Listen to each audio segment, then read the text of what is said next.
Donc, c'est déjà l'heure de la prochaine étude. Merci, Amiel. Je sais pas, elle est où? Ah, juste là, oui. Merci beaucoup pour l'étude que tu as apportée. Puis, maintenant, c'est l'heure de l'étude de Ashley, qui va être sur choisir l'obéissance, comme on peut voir juste ici. Puis, pour présenter Ashley, c'est non seulement une sœur comme toutes vous dans la foi, mais c'est aussi une amie pour moi. C'est une jeune femme qui est aussi beaucoup impliquée dans notre Église, qui porte aussi plusieurs chapeaux. Elle est mariée avec Pierre-Étienne Langlois, qui est juste au fond. Puis, j'ai pas fait mes recherches Facebook, mais je pense que ça fait 6 ans. C'est ça? Ah, OK, quand même, je suis bonne. C'est aussi une enseignante dévouée au secondaire.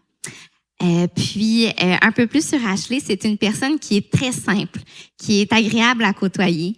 C'est une personne qui est aimante, qui prend le temps de te poser des questions, de savoir comment tu vas. Puis, c'est quelque chose que j'apprécie beaucoup d'elle. Puis, c'est encore une fois là, un honneur de pouvoir la présenter ce matin. Donc, sans plus tarder, je la laisse commencer cette étude.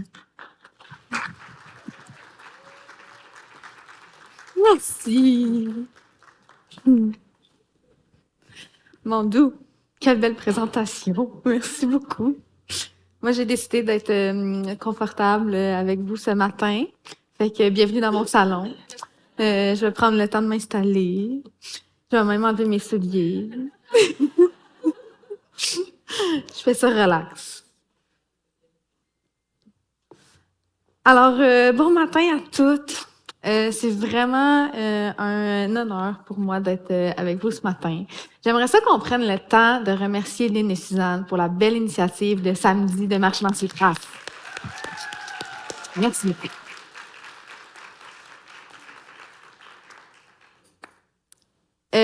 J'aimerais commencer en disant que je pense pas que je suis la meilleure personne au monde pour parler de l'obéissance. Là. OK? Donc, il y a beaucoup de perles dans la salle ce matin qui pourraient probablement m'enseigner sur les subtilités de l'obéissance. Mais je suis là ce matin parce que je crois réellement que le Seigneur m'a confié de vous partager ce qu'il y avait sur mon cœur. Puis, fait que je fais juste essayer de faire ma job, là. Bref.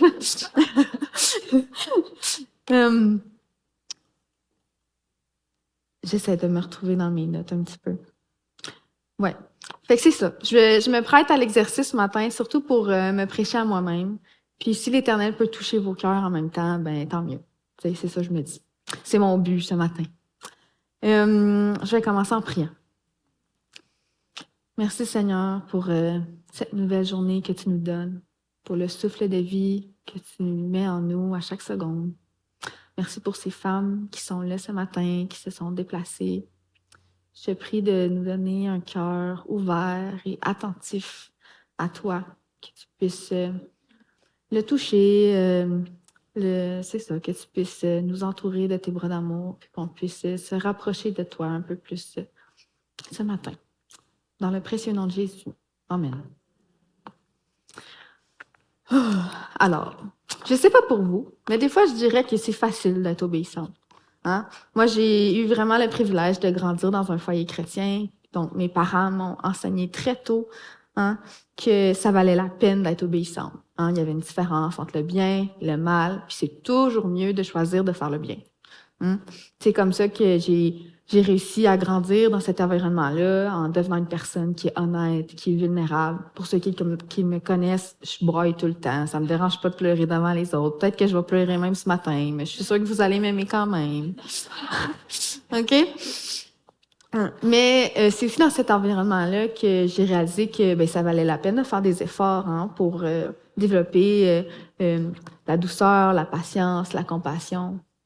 Bref, j'ai appris à vivre d'une manière conforme à la volonté de Dieu. Puis ça, je rends vraiment gloire à mes parents parce que ça serait jamais arrivé sans eux.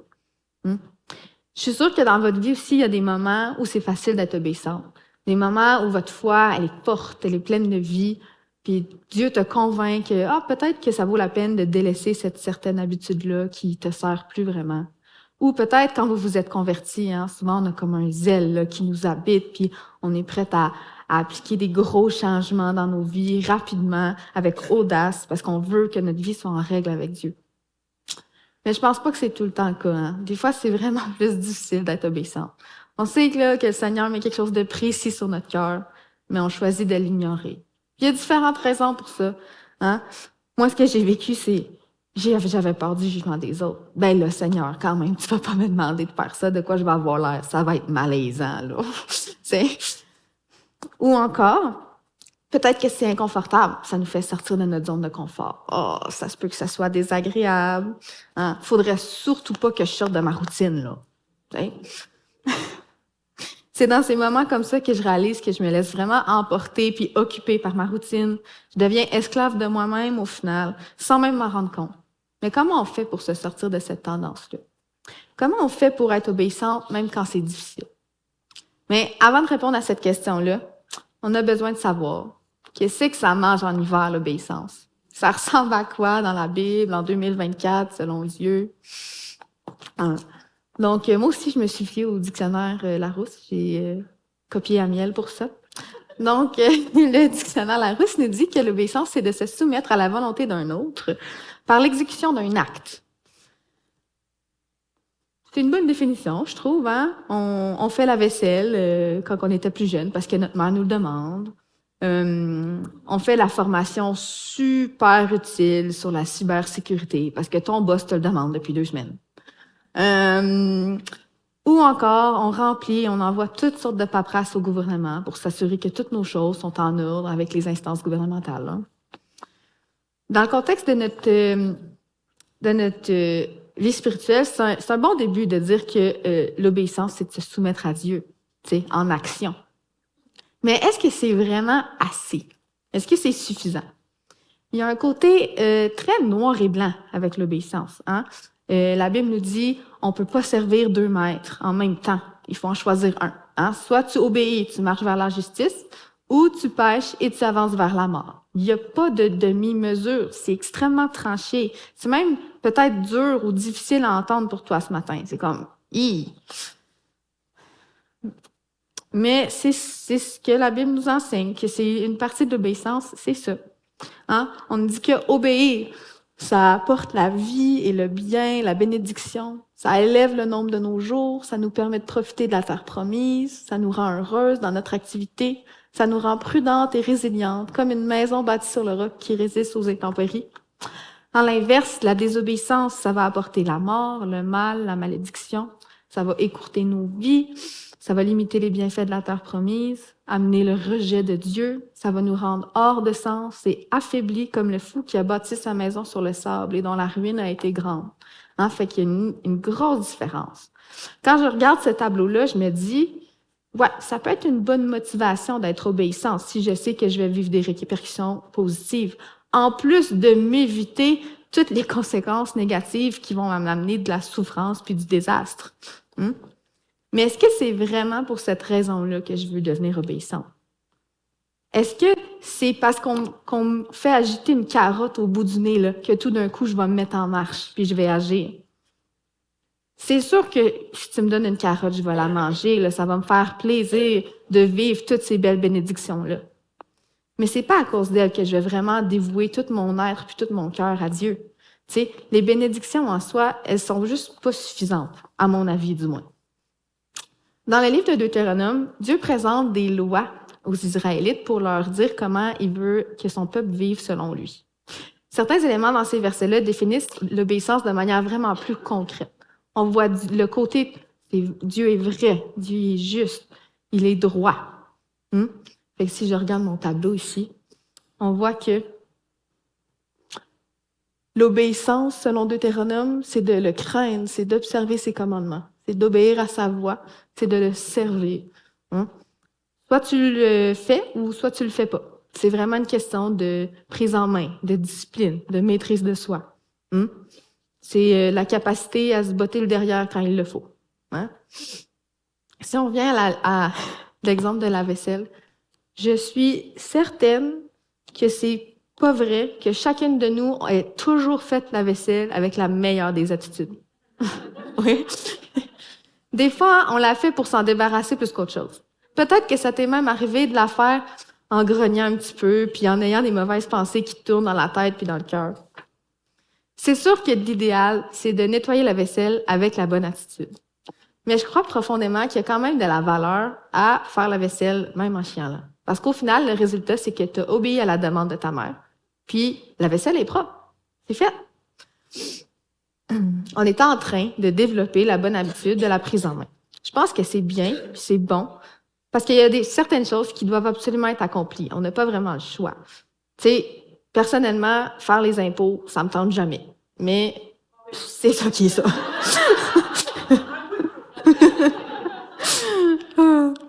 Pour revenir à Deutéronome, par contre, il y a d'autres éléments qui définissent l'obéissance de manière beaucoup plus abstraite. Ça met le côté bon, aimant et patient de Dieu.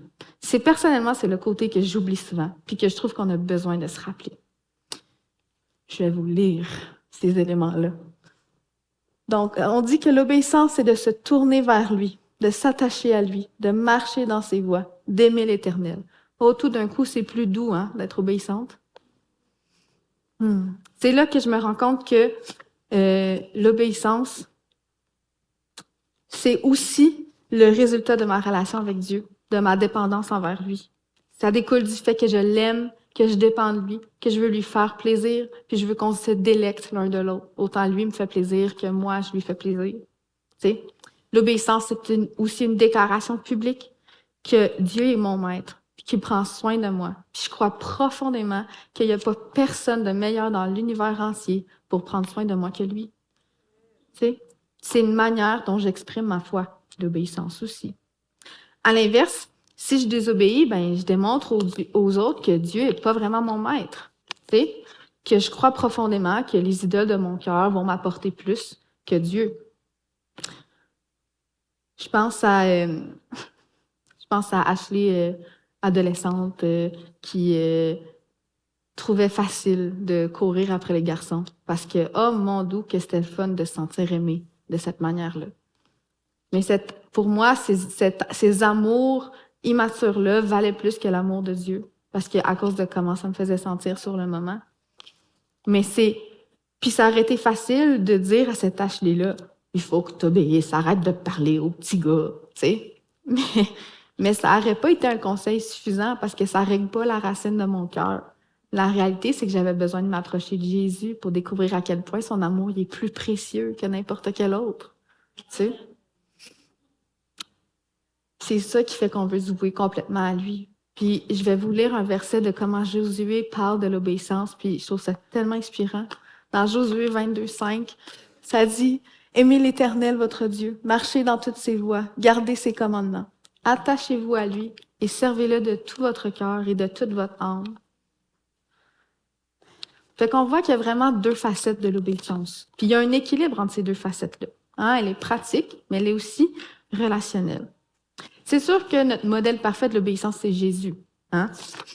Dans son comportement, on peut voir aussi ces deux facettes-là de l'obéissance.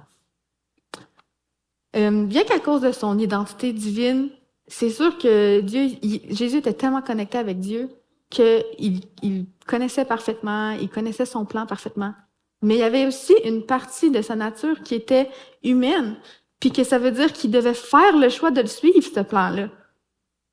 Il y avait un certain pouvoir de ne pas suivre le plan de Dieu. Il y a plusieurs exemples de l'obéissance de Jésus.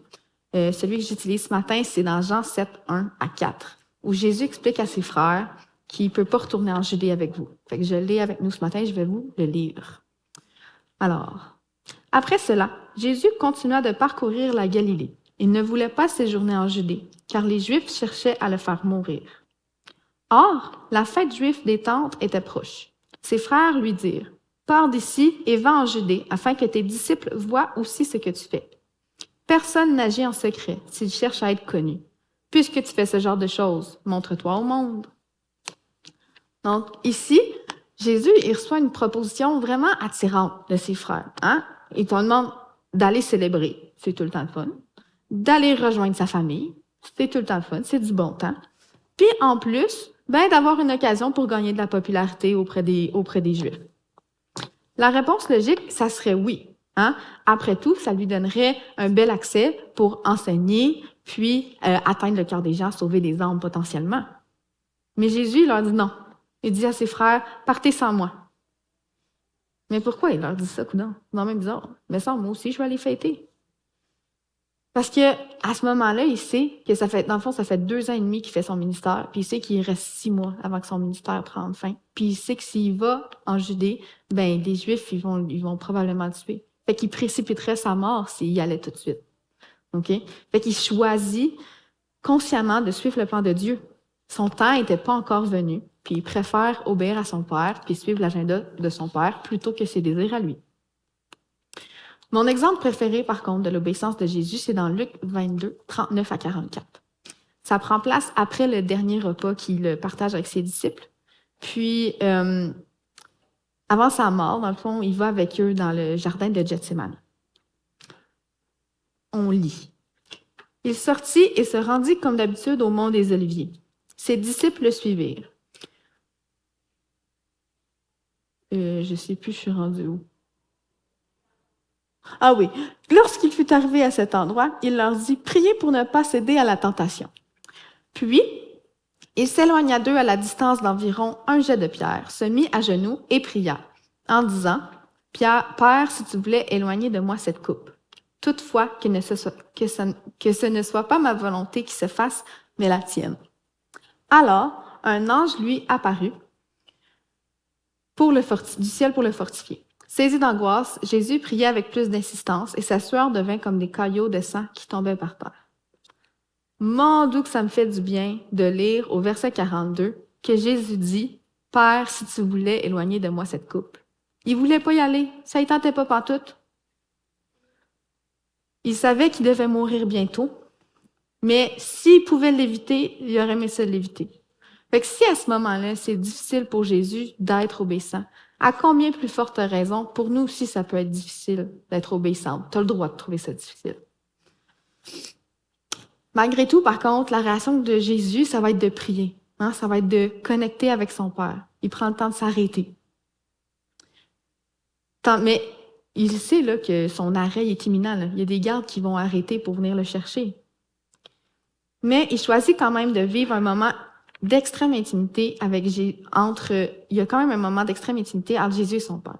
Dieu lui envoie même de l'aide sous forme d'un ange pour le fortifier.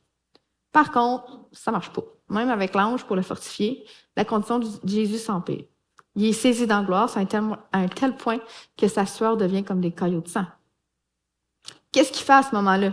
Il va rejoindre ses disciples et leur dit « Hey les gars, peut-être que vous devriez m'amener à l'hôpital parce que ça n'a pas l'air d'aller mon affaire. » Non. Non, il retourne vers Dieu puis il prie avec plus d'insistance. On ne sait pas précisément ce qu'il a dit à ce moment-là. Mais il sait que de faire ça, c'est vraiment la seule manière qui va réellement l'aider à suivre le plan de Dieu qu'il y a pour lui. D'ailleurs, je dois dire que je le comprends d'être autant stressé. On sait qu'il va vivre quelque chose de désagréable. Il s'enligne vers la mort quand même. Mais c'est quelque chose de plus que désagréable. C'est quelque chose de souffrant. C'est la mort sur la croix. C'est extrêmement douloureux. Puis ça va être douloureux physiquement parce que, mon Dieu, les coups de fouet, la couronne d'épines, l'asphyxiation.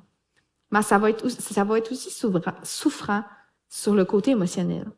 Au moment où Jésus est sur la croix, il vient de se faire rejeter par la planète entière. Les gens le détestent tellement, ils se moquent de lui, ils les crachent dessus, ils le tuent.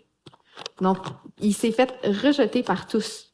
Mais aussi, en plus de ça, il s'est fait rejeter par son père, par son propre père, parce qu'il devait vivre la colère que Dieu avait accumulée contre l'entièreté de l'humanité au fil des années. Puis Jésus va dire, pourquoi m'as-tu abandonné? Il est seul au monde. Il est seul au monde, abandonné par tous.